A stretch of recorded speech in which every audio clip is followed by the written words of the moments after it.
radyo. Huwag mo sabihin radyo. Sabihin mo. Sabihin mo. Energy. Energy. Chismis na Baklita!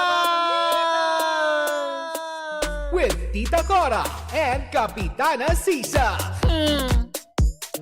We are number 106.7 Energy FM. Pangga, wag mong sabihin radyo, sabihin mo energy. Sa mga bubukas pa lamang ng kanilang mga radyo, ako po si Kapitana Sisa. Sa ngalan ng aking partner, si Tita Cora. Ito pa rin ang Baklita sa Boo! Hello po sa inyong lahat dyan. Good morning, good morning, good morning, good morning. At syempre sa lahat pa rin po ng ating mga pangga na patuloy pa rin po nakatutok sa 106.7 sa mga mapasasakyan man yan, sa mga kanilang mga hanap buhay sa palengke at kung saan-saan man. Ayan, hello po sa inyong lahat.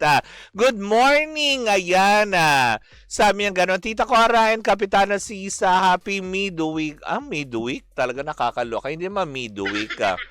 Weekend na. Ito pala. Good morning, Kapitana. Happy Friday. Kenneth Morado ng Antipolo, nakikinig via radio app. Hello po sa inyo. Good morning, good morning, good morning. Kung meron kayong mga gustong ipadala mga mensahe, bukas po ang ating text line sa 0945-367-8792 para naman malaman namin kung saan kayong panig ng Metro and Mega Manila na nakikinig sa amin. Hindi ba na nakakaloka? It is.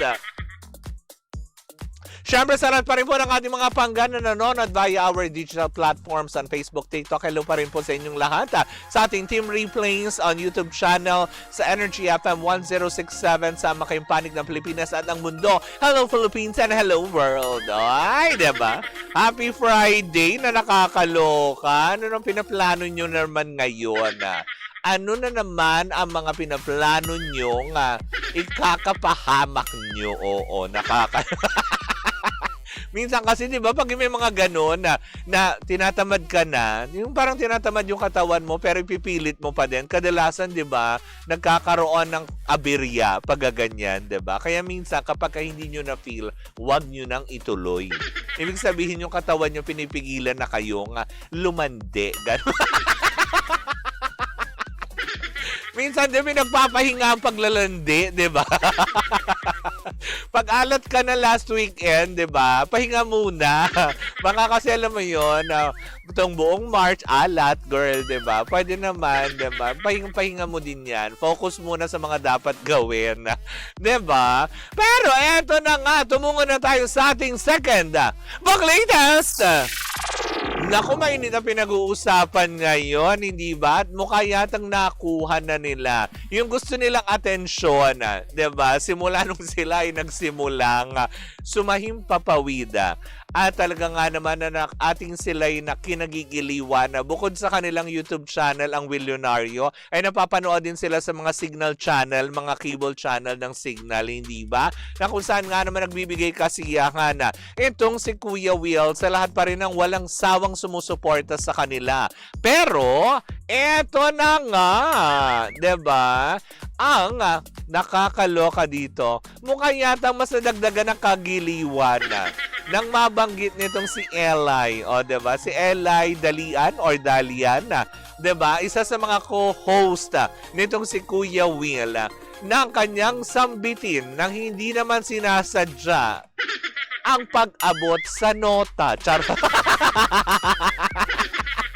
Kasi diba, sa sobra siguro pag-excite ni Eli, diba? Tama ba? Ni Eli, no? Yan. Ay nasambit niya, siguro kasi ang pagkakasabi niya, ay hawakan ang mga tickets. Hindi yung kaligayahan. Charot. Diba?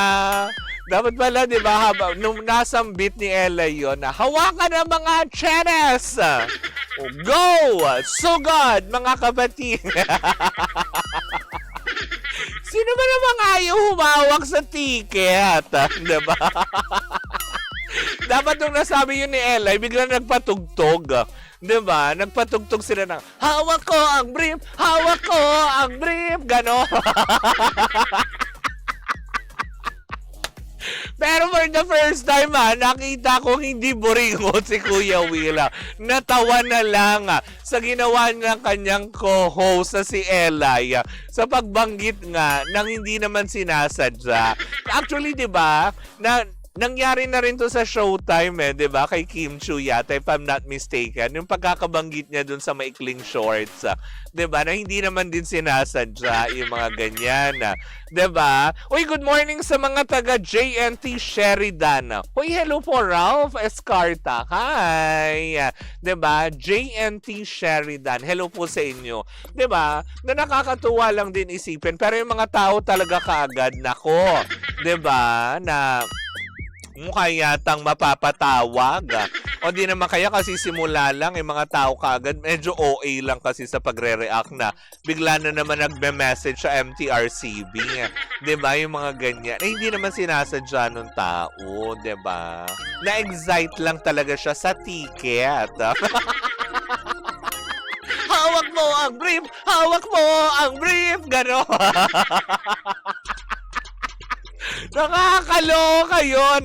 Baka muscle memory yun ni ate. Laging humahawak ng ticket.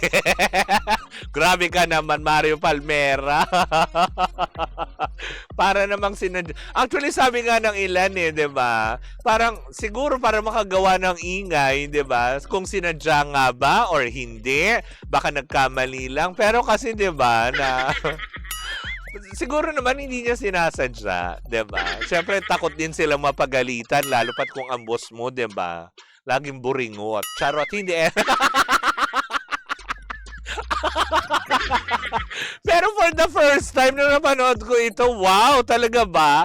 A different Willie Revillame na nga ba yung napanood ko? Kasi diba usually, diba may nanggigigilan niya yan kasi nga diba ayaw niya na may palpak, very perfectionist siya, diba?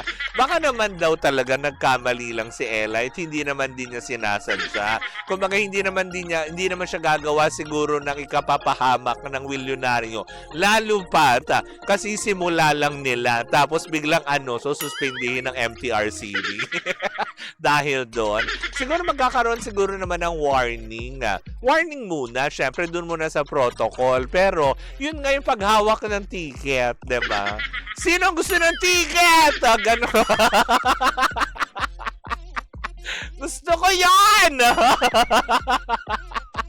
I love tickets! Diba? Lalo yung makakapal na tickets. Gano'n. Pero may malalaking tickets, di ba? May mga ganun. Lalo yung pag may... Usually, maliliit na tickets, concert. Pero di ba may mga invitation na ganyan, yung mga tickets. Pag yung mga dinners, ganyan, ang lalaki ng tickets. Gusto nyo ba yun? Hawak ko ang brief! Hawak ko ang brief! Gano'n.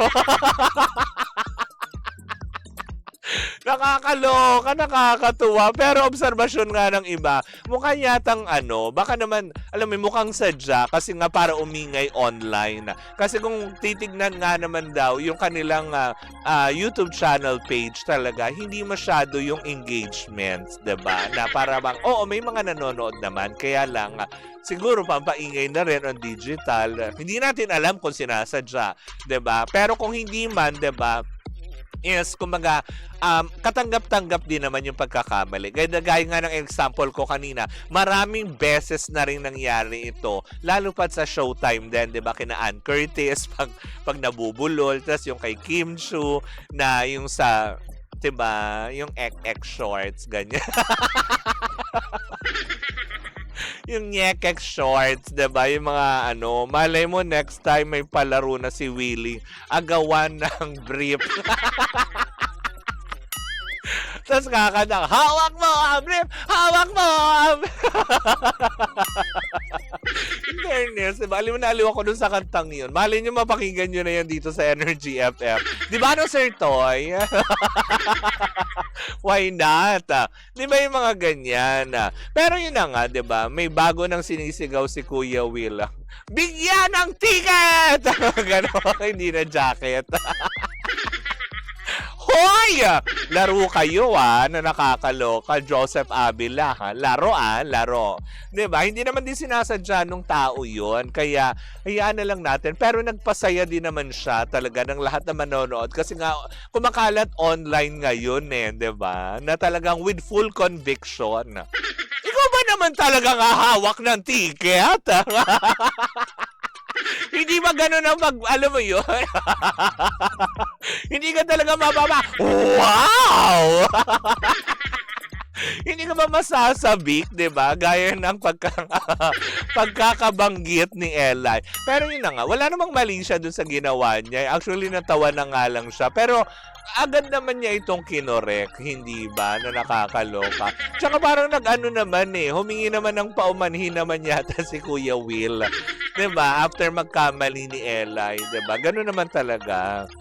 Yan nakakaloka. Kaya, alam mo yun, nakita ko nga ito on social media, sabi ko, hala, ano na kayo nangyayari? Bakit nagkaganyan?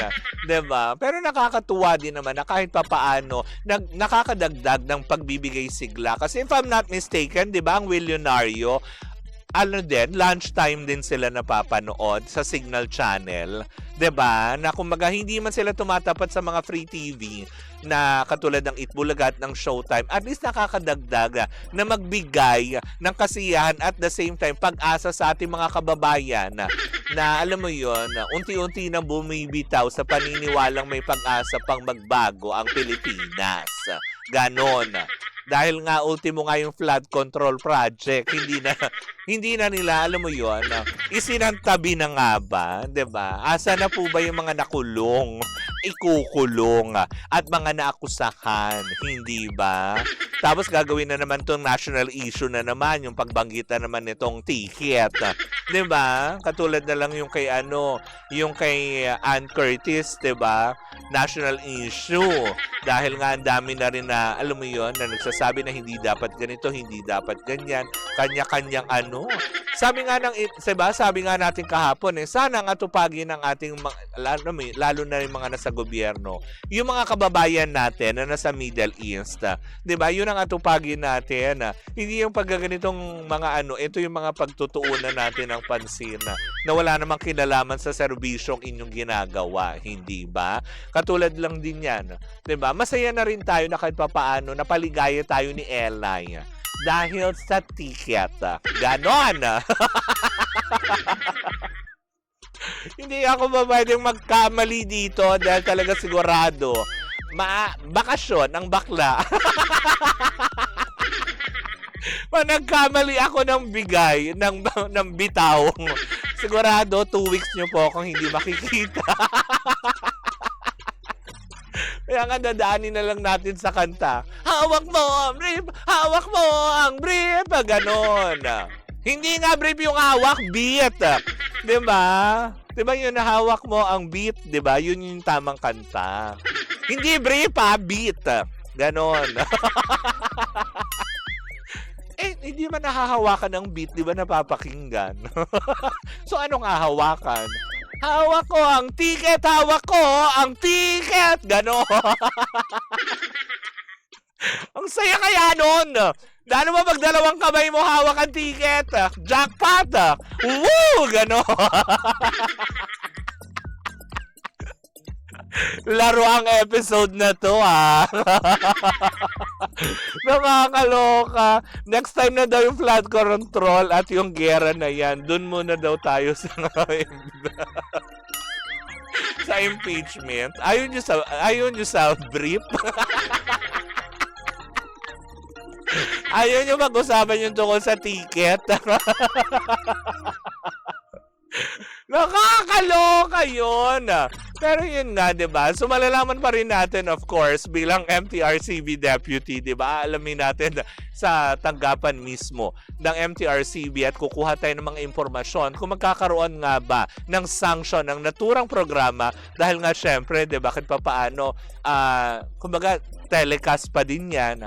May mga kumbaga parang parental guidance restriction ba silang inilagay during the show? Diba? Na kung sila ba ay sumunod sa pamuntunan ng MTRCB, aalamin natin yan, diba? For the meantime, Online show naman sila.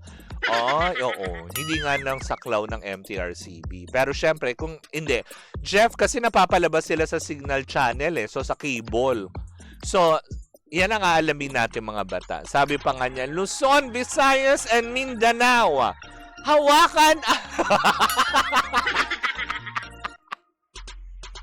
Luzon, Visayas, and Mindanao ang ahawak nun. Magayon. Buong bansa ang hawak, ay kawawa yung hahawakan ng ticket. Luray-luray yun. Luzon, Visayas, and Mindanao. Hawakan. Diba? Or baka naman pinacheck lang ni Eli. Tingnan nyo kung buhay pa yan. Kasi kadalas, di ba, nakukulob yan. Hoy! Grabe! Di ba? Anyways, naku, tigilan na nga natin. Baka kung ako pa madulas, magkamali, talagang babiral tayo. Basta masaya lang ang Friday ko, diba? Kasi nga naman bukas Saturday nga, tapos Sunday nga. So, 2 araw ko kakantang, hawak ko ang brief! Hawak ko ang brief! Ganon! Sino kaya mahahawakan ko this weekend? Anyways, diba?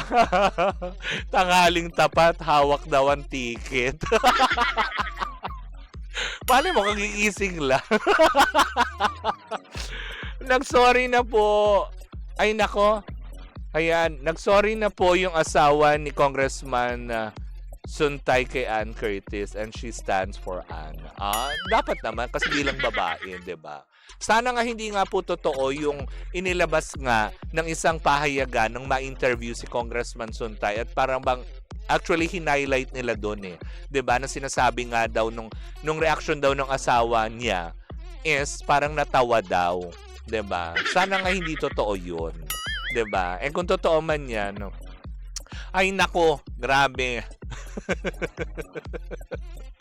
Ginawa nyo na naman ang kanta. Susunod na daw na kanta ni Kuya Will sa show. Brief, brief, brief. Ang sabi ng... Hoy, grabe! Hoy, grabe na kayo! Grabe kayo! Sa taba ng utak nyo, ah. Ako naman si bakla, sunod naman. Brief, brief, brief. Sabi ng jeep. Ay, di ba magkakadugtong yan? Buksan mo at papasukin ako. Kaya ito na yung bagong brief, brief, brief. Anyways, nako, happy Friday sa inyong lahat, diba? Good Vibes Friday lang po ang dala-dala natin, of course. Naway kung ano man ang plano nyo over the weekend, mag-iingat kayo, diba? Kung saan man ang destination ninyo, always take the necessary precaution, like yung mga sasakyan, ipa-check up muna bago bumiyahin ng, alam mo yon, ng malalayo, diba? Yung mga gulong, engine oil, brake fuel, diba? Kung ano man ang dapat yung ipa-check up doon. At syempre, pag umalis, huwag kalimutan brief, brief, brief. Anyways, ako mga mangga, maraming salamat po sa inyong pagantabay. Magkarinigan, magpanooran naman tayo muli sa darating na Lunes. Hopefully kasama na natin si Tita Cora and sana gumaling na siya, hindi ba? Let's wish her well. Ayan, get well soon, Mare. Muli po ako po si Kapitana Sigsa sa ngalan ng aking partner, si Tita Cora. Ito pa rin ang Baklita sa Woo Woo Woo Woo Woo! At tuloy-tuloy pa rin po ang ating tugtugan. Dito po lamang yan sa number 106.7 Energy FM. Pangga, wag mong sabihin radyo, sabihin mo energy.